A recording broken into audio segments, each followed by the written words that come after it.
What do you think about his activism? I don't know much of it. I'll be honest with you.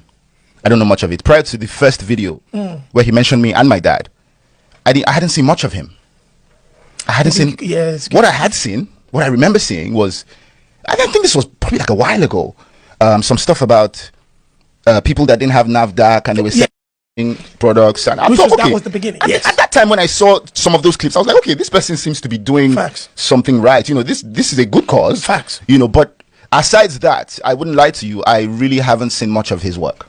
Which can happen because social media algorithm takes people different ways. Yeah. Now this person, one day, thought it wise to turn on his ring light, sit down, and via direct statements, insinuations, and innuendos, allege that myself and my dad connived with some certain individuals to manipulate justice and bribe the EFCC.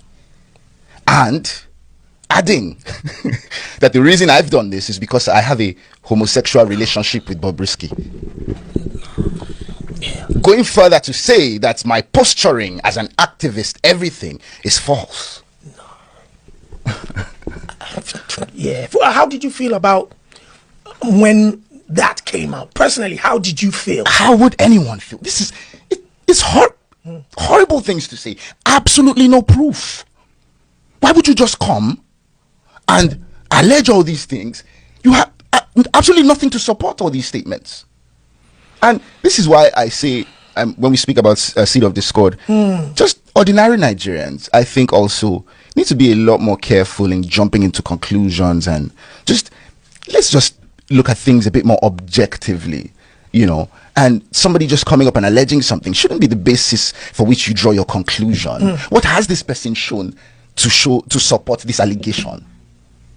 And what a lot of these people will now say, why don't you face this? Okay, well, now, via my counsel, I wrote to the person that he's alleging or he's attributing all these statements to, and the person has denied that absolutely no money was paid to me or my dad for nothing. All these things are false, basically. So now you have to defend yourself, because he who alleges must prove. I've gone to court for defamation of character, because that's clearly what this is. Now, recently it was reported that the court has ordered 500 million naira to be paid, blah, blah, blah. I mean, that's false. The case of defamation is still very much in court. Yes, we have instituted proceedings for defamation because, of course, that is what this is. That is very much still ongoing. However, there's something called interim applications, which you can do.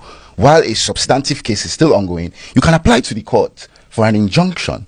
To hold on to something. Because this defamation still subsists. This video I speak of is still very much on his page, on his pages. He has not taken them down. And the application was for him to take those down. So the ruling that the court, exactly, thank you very much. The ruling that the court gave was, take this down and desist from any further defamatory remarks, pending the determination of this substantive suit. That is what that is. That is what has been decided upon. Of course, in my defamation suit, I'm going to ask for damages, because that is the only remedy available in a civil suit. I'll have you know that there's a criminal angle to defamation. I chose not to go that route. So there is a criminal angle. There's a criminal angle to defamation now. He could very well have been arrested. But this so-called narrative that they're peddling now, because now that's the narrative, that me and my family want to oppress this guy because we have legal muscle. Come on, man. I know they find trouble, Baba. You know, I know they find trouble, Baba. I dare my day. You set your ring light, begin to talk all this nonsense about me, and you expect me to sit down? I afforded this guy a phone conversation. Yeah, I wanted to speak about that.